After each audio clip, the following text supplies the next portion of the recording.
Humans, tribal creatures.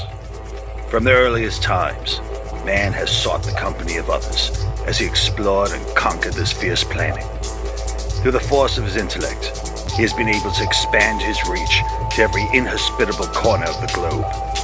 But this intellect convinced him somehow that he evolved from his tribal roots.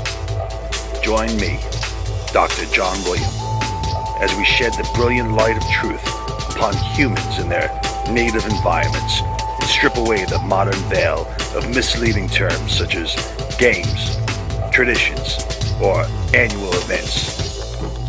Follow me on this adventure to see humans still thriving as a tribal species, here on Living Anthropology.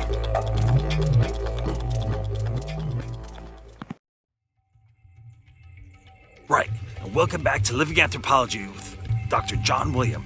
Here's the intrepid crew.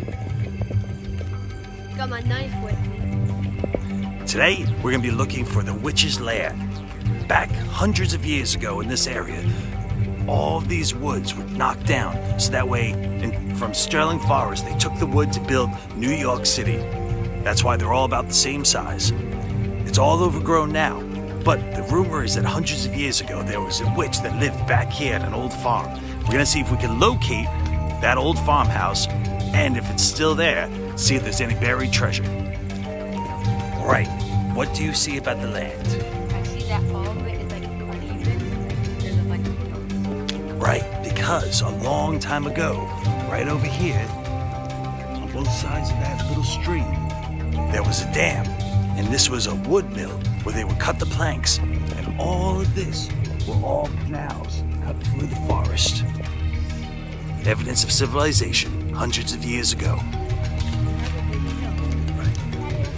This was all cut this way. Hundreds of years ago. Right, so as evidenced by the size of the trees, which would all be much bigger if it wasn't for the fact that they were all cut down a few hundred years ago, this is what size they would all be. Look at that enormous oak. As compared to all the other ones, this huge oak hadn't been touched for some reason. We're gonna say that that's some sort of a marker.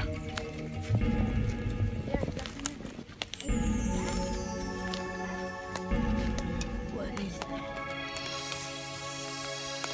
Crikey. Sign of the witch, maybe? That looks like an old...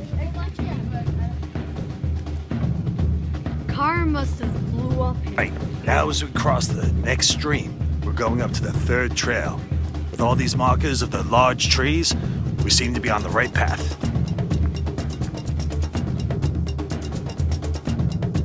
Going through the trail, we come across a fallen tree. As you see, there's poison ivy leaves all over. But if you look at the vine growing on the tree, go by the old saying, if it's hairy, it's scary, don't touch it. So we've located the third trail. So we're gonna go to where the trails cross over an intersection, where we know that the farmhouse would have been no further than that. Then we're gonna walk back to see if we can locate. Now here, where the power lines go across the trail and go up the mountain, you can see Route 17A up there behind me. Now, this stretch of woods here is said to be haunted and cursed because of the witch that used to live here. Now, during the Depression, there was a New York State trooper who was in cahoots with the crime syndicate at the time out of New York City, and they were running booze. Well, he got greedy and tried to extort more money out of the mobsters, so they ended up killing him, and they wrapped up his body and threw it right off of that road right there into the forest, and wasn't found for years. They say that his soul walks around this forest as well, haunting it for all eternity, part of the witch's curse.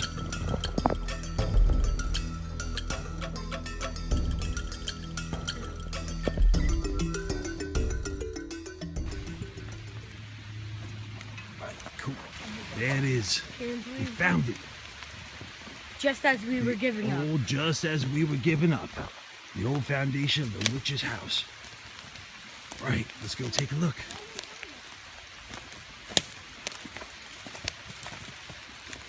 You want to be careful.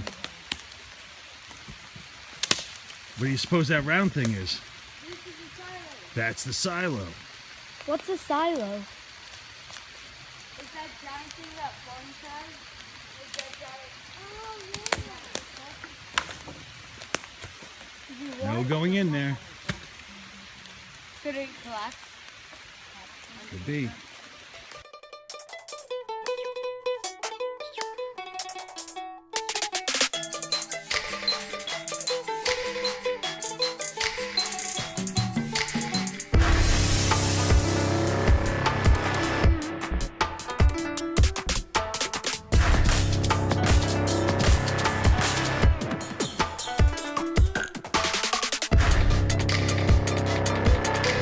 Right, so with the weather turning against us, it's really starting to come down now. And apparently, both of our metal detectors, suddenly the batteries gave out. Curse the witch? Possibly. But we found it. We found the location. So now we're gonna set it on the GPS and we know where to come back for more digging. Dr. John Williams, signing off.